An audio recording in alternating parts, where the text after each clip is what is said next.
Hi guys, so I'm here to talk to you about masking. So um, my preferred method of masking is using something like this, a blue painter's tape, or just a painter's tape is fine. Um, but there's a lot of ways to do this. I'm going to show you a couple of different demonstrations on different pieces, but the first thing I want to show you is how you can basically cover a section of a part that you like so that you can then add a background that will go behind it. So ideally, I would have just done the background first and then put this on top, but a lot of this transparency I couldn't get if it was over something else. So in this case, I'm going to use tape to create a mask all the way around, and maybe a bit of paper as well. And then I'm going to show you how and why you might do this.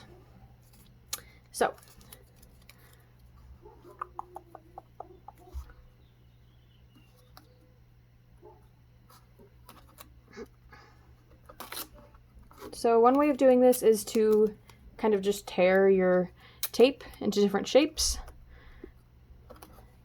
and sort of go along the edges. If you want to cover a large section at once, I recommend just taping a sheet of paper to it. So let's see.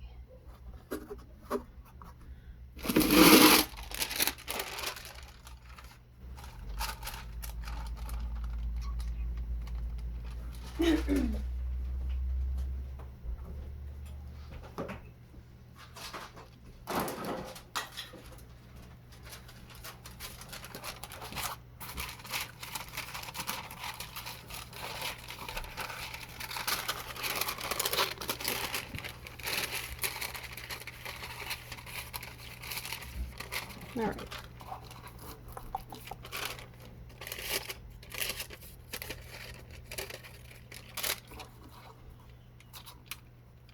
All right.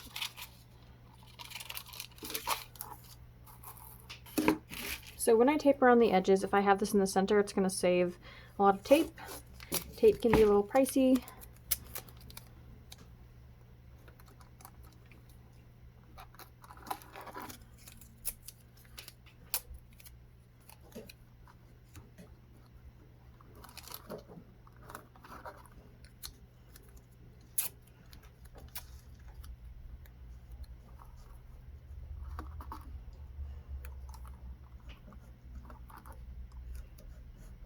And when you're masking, you're aiming for perfection, but at the same time, it's probably not actually going to happen. So try your best, but at the same time, like getting that curve exactly the way it looked just from my brush stroke is going to be pretty tough with this new material. So give yourself a break if it's not perfect.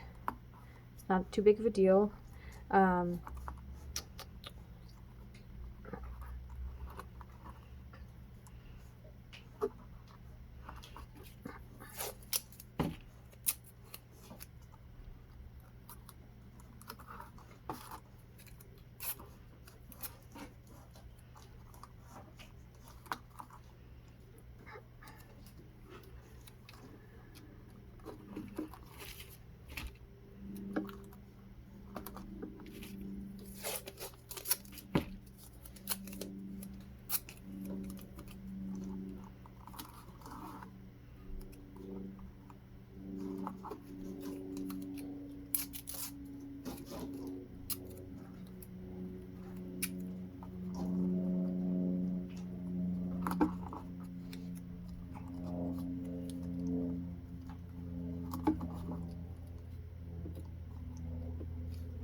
All right, so I am going to quickly mix a chromatic black. So anytime you want to mix a chromatic black, you're going to want to mix two complementary colors, and then you might want to tweak it a little bit from there. So I might try with some phthalo blue and a cadmium red, and this cadmium red is super orange.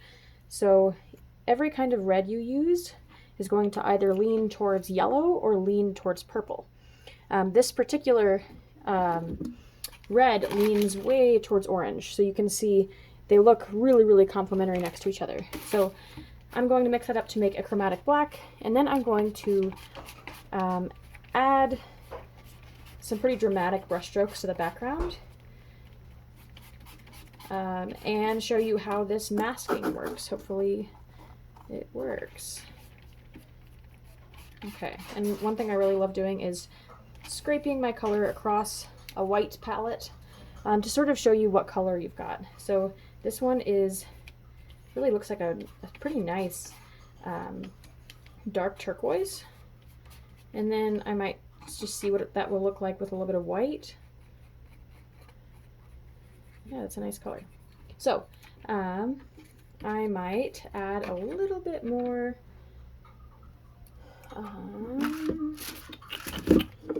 of this fluid acrylic, this quinacridone nickel azo gold, which I really like. My tip is all clogged up, but now I'm going to do some brush strokes that are going to go, I want to make them look like they're continuous. So I'm also going to show you how I can use spray paint with a technique like this. So I might do a little bit of painting with a palette knife. So I also have like a little scraper. So sometimes it's nice to switch up the tool that you're using when you're applying your paint. So one of my favorite things to do is to take a scraping device. You can use like a piece of scrap wood. You can use, you know, a piece of cardstock or cardboard. You can use all sorts of tools as a scraping device. I'm also going to add a bit of white and a bit of this nickel azo gold. Okay, so I'm just laying it on there, and I'm just going to see what happens when I sort of scrape across my canvas, and I might add some medium so that it flows a little bit more. I've got some matte medium here.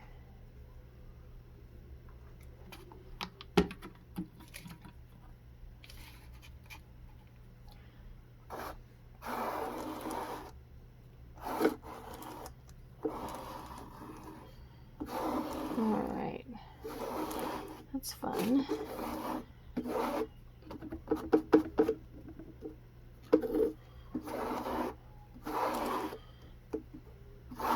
And I'm going to treat every part of this background a little bit differently, just so I can show you how these different techniques look against the masking tape when I pull it off. So let's see, I might grab some more white and do some just really thick brush strokes. So similar to that technique of loading up a tool, like a scraping tool with paint, is loading up a brush. So I might get like half white on one side, half of this black, and then I'm going to paint a continuous brush stroke. And the reason why things being continuous can be nice is it really solidifies your figure-ground relationships. So this will really solidify the fact that this blob right here will be sitting right on top. And notice how even when I'm not really painting like all the way over this, I am painting still a bit over the tape. Because if I don't, it will have this effect as if it's stopping.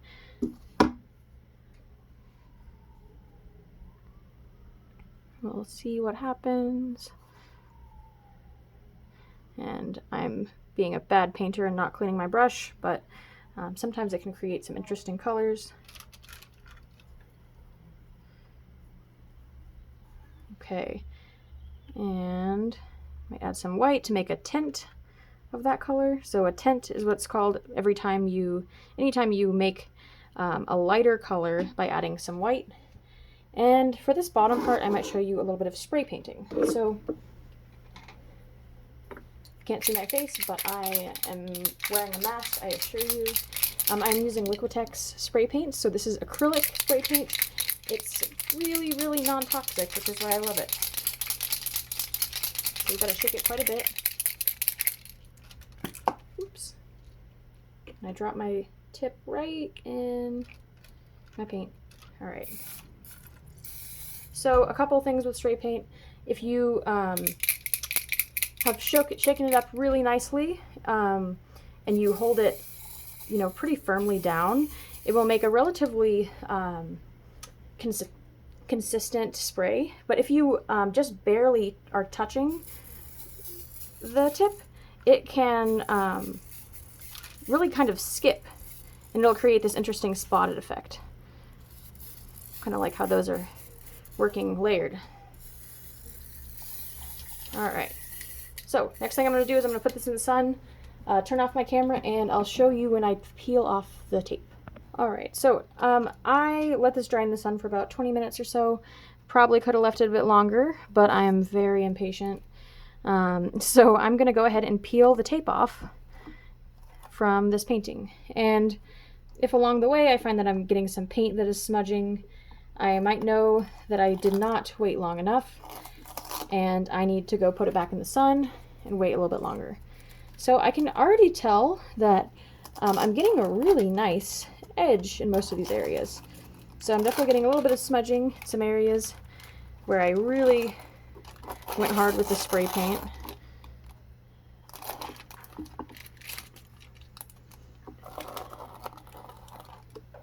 But those are things that I can fix really easily.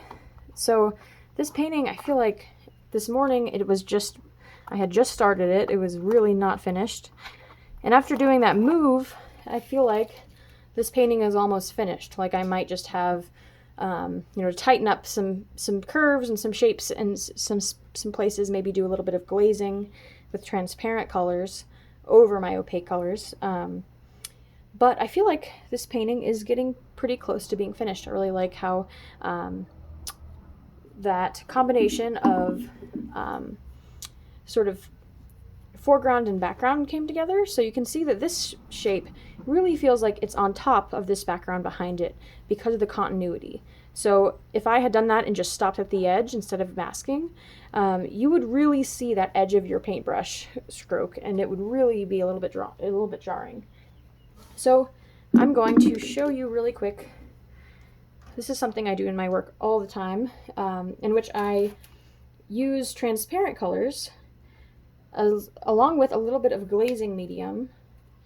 So this is Liquitex's glazing medium. You can also use their pouring medium or gloss medium, but you can see it's really transparent.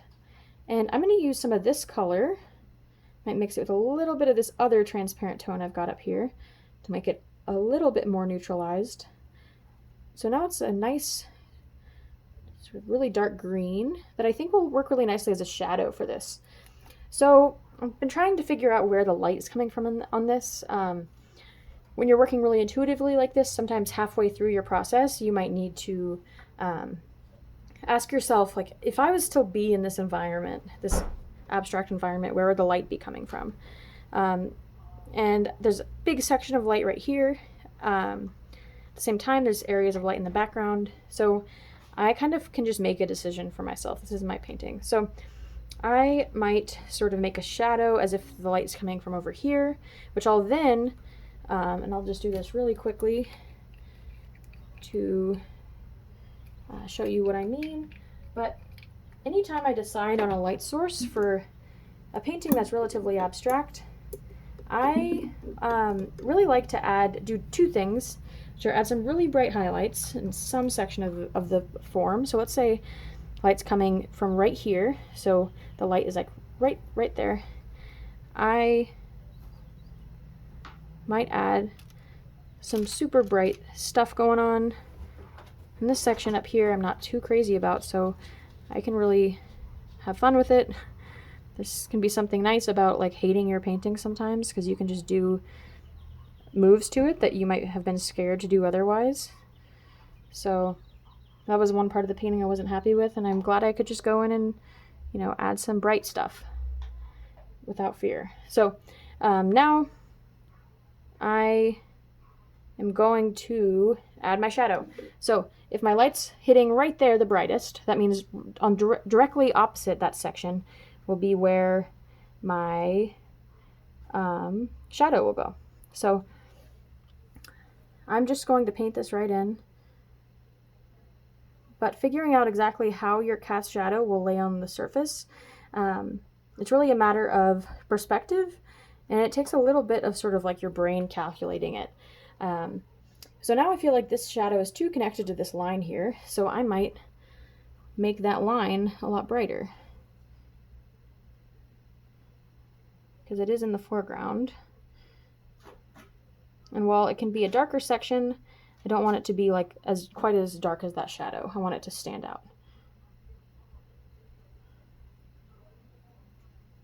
All right, so there you have it. I gave this blob some sort of context within this space. So now it feels sort of as if this section, this area here is a horizon, and then it becomes this screen of some sort of material. But yeah, that's about it. I'll show you some more sort of reveals real soon.